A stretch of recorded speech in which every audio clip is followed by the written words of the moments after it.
I've been renting for 5 years and I finally have a space in my apartment that I can call my craft room. And I've been so excited to finally get a chance to decorate it and make it functional. So this is my craft room makeover.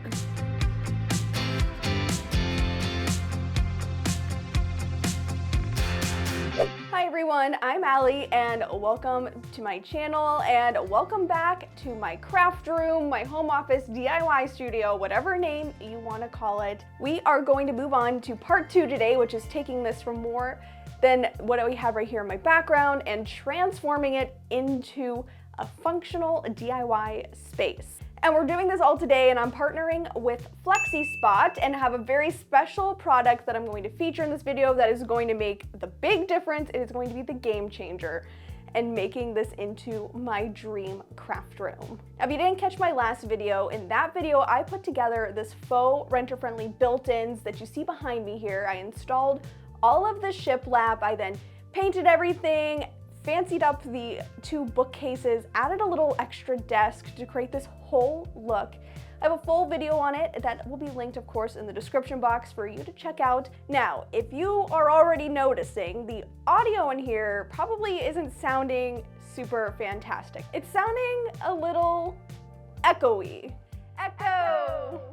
Anyway, what we have to do is get in some more of the soft materials, the textiles in the room to act as a sound absorber, and also because we need it for the styling anyway to make this look super cute in here. So the big thing that we're going to need to do is install some curtains.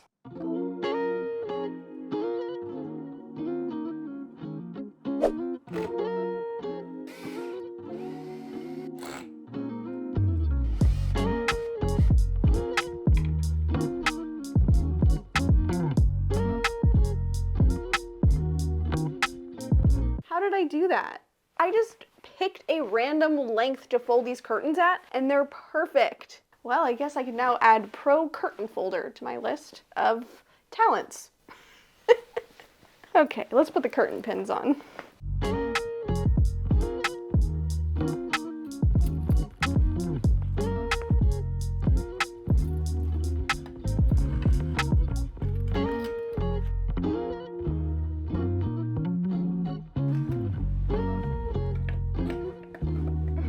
As some of you have already pointed out on my built-ins video that I have my closet right here that is in this room, and you're wondering if I could still access the closet on this side. First off, I do want to show you that I can access the closet, and right now, well, it's a little bit messy, but this is just holiday stuff that I only need to get access to like once or twice a year, so it's really not that big of a deal. And this side I have, of course, perfect access to. But because I really just don't really want to get all the comments every time I post a video, why do you have your closet blocked? We're just gonna hide the closet. So to create some symmetry, why not just hang some curtains and cover this up? And it's kind of just like I'm hiding a big window right here. So that's gonna be our next step.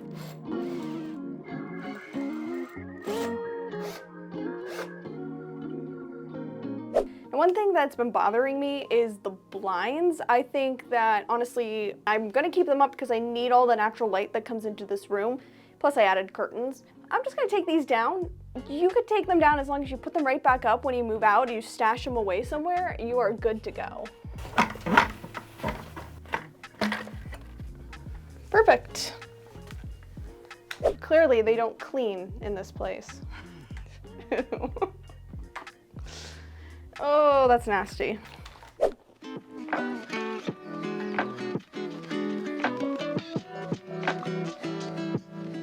So, I hate this rug. I thought I would like it. It had this cute little pink detail that I thought I was gonna like for a craft room. I think there's just too much yellow, and it's just not the right pattern for the style of the room. So we're gonna have to go back to the drawing board on the rug. This may have to be another piece for another day. I'm gonna get something else picked out, and then we'll check back in with that later. Now, what we're gonna have to do is, I guess, move on from here. We have some DIYs to tackle. I guess it's a good thing, so just lay a dropped cloth down instead and begin building what I wanna put behind you, I guess, on the other wall over there, a big pegboard, because we need some extra organization, and I think that's going to do the trick. So I went to the store and I got a piece of pegboard, and I brought that right here. I already had them just cut it down to the size that I needed it to kind of still make it cohesive with the rest of the room. Right here, I have, it's very tall. It's taller than the ceilings. I have this decorative trim, and it's really, really pretty and kind of reminiscent of a vintage frame. And I thought we could frame the pegboard with this and kind of bring in that kind of transitional antique look that we have going on throughout this entire room.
Well, you can't have a craft room without a craft desk, and that brings me to today's video partner, FlexiSpot. I actually reached out to FlexiSpot myself because I know that they make great standing desks that can go from a normal tabletop height up to a standing desk height, which that is pretty much perfect for any sort of workshop or DIY studio. So I have it here in the box. You guys are gonna come along with me as we unbox it, put it together, and see this work for the first time.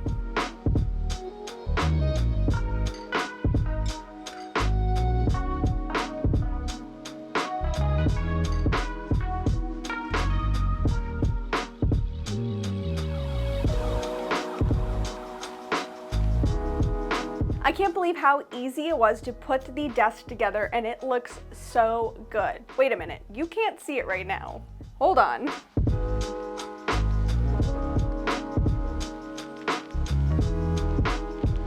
Here it is, my new craft surface, all at the perfect, comfortable standing height for me. You have no idea what a big difference this is going to make, because I used to work off of my tiny little kitchen table that was honestly a lot shorter, I think, even than your average dining table, and it was just so hard to always be bending down working on things. Now everything is right at a perfect level for me to be working on projects, and I'm so happy with this. But then it's really cool because it has different buttons that you can push with presets for different heights that you need. So for this other one, I have it set so that it is the exact perfect height to line up with the desktop that we installed in with the built-ins, so that if I ever want to do something where I am sitting, it is at the perfect height.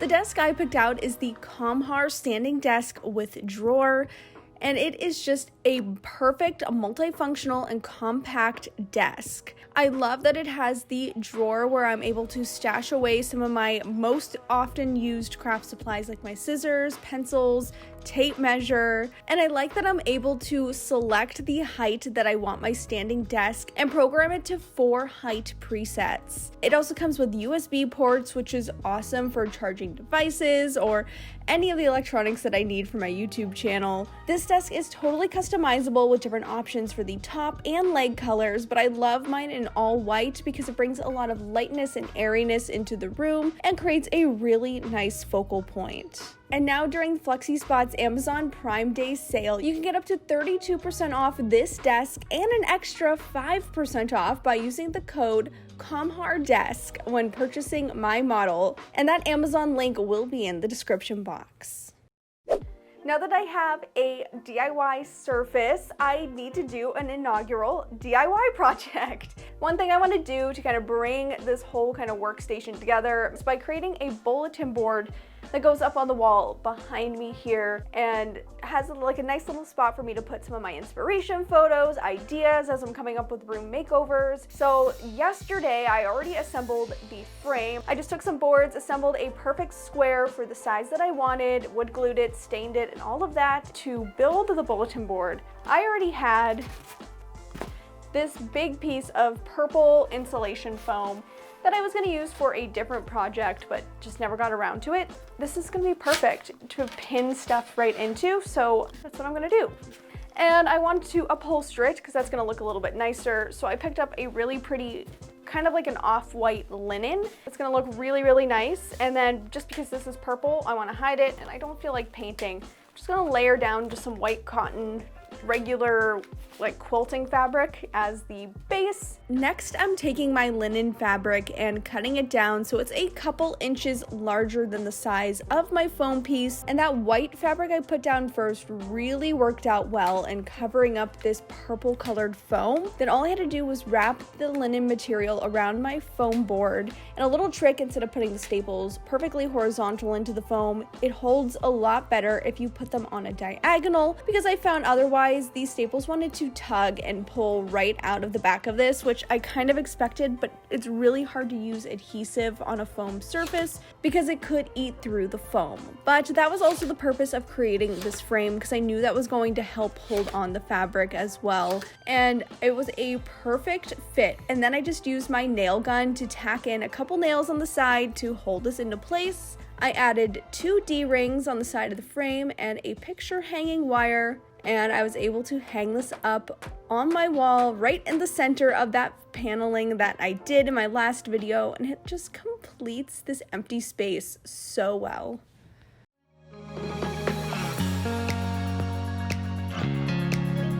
So what you just saw is I finally found a rug that works in the room. You did not see, but for the one that we currently have in here, there was a second one, and I didn't like that one either.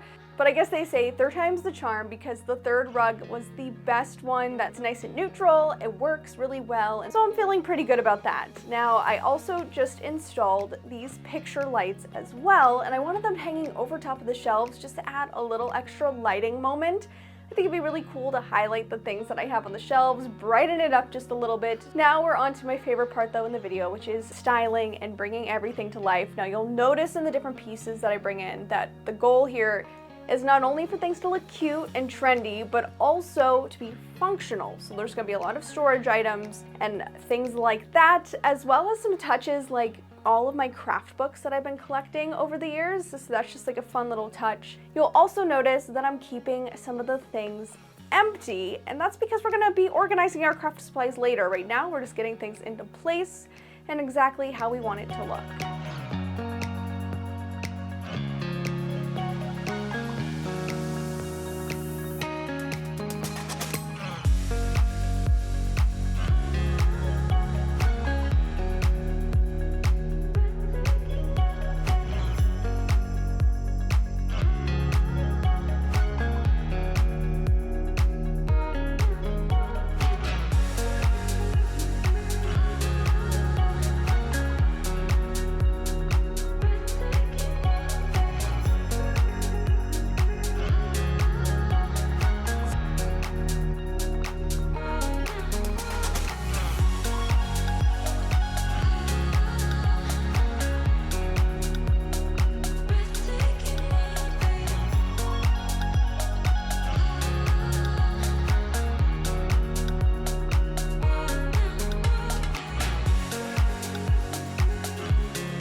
And with that, half of my craft room is complete. I am so in love with how this turned out. It honestly looks better than how I envisioned this. The pink is just so much fun and brings in a different flair that I'm not used to with my decor style. And then just bringing in some more of those transitional and traditional elements through the decor pieces, the storage options. It makes me so excited to begin DIYing right here in my brand new studio. Also, once again, thank you to FlexiSpot for sending me this wonderful standing desk. Already doing that first project on this desk here. I know that this is going to be a big game changer. And don't forget, you can check out the description box for that discount code and links so that you can save money and get your own standing desk like this. I can't wait to see all the different projects that I'm going to be able to make right here. It makes me so happy to just see everything come together. Now, you may be wondering, because you did see in this video, we did make a pegboard. That was just a little teaser of what is to come, because this is one half of the craft room. I want to make another half that's more of my DIY tool workshop. And so yeah, you're gonna want to hit subscribe, turn on that notification bell so you don't miss the next time that I post. If you want to check out one of my previous room makeovers, I have a full playlist on the screen right here, as well as the tutorial on how I put up this awesome faux built-in wall behind me. That will also be on the screen. Thanks so much for watching this video, and I'll see you next time. Bye!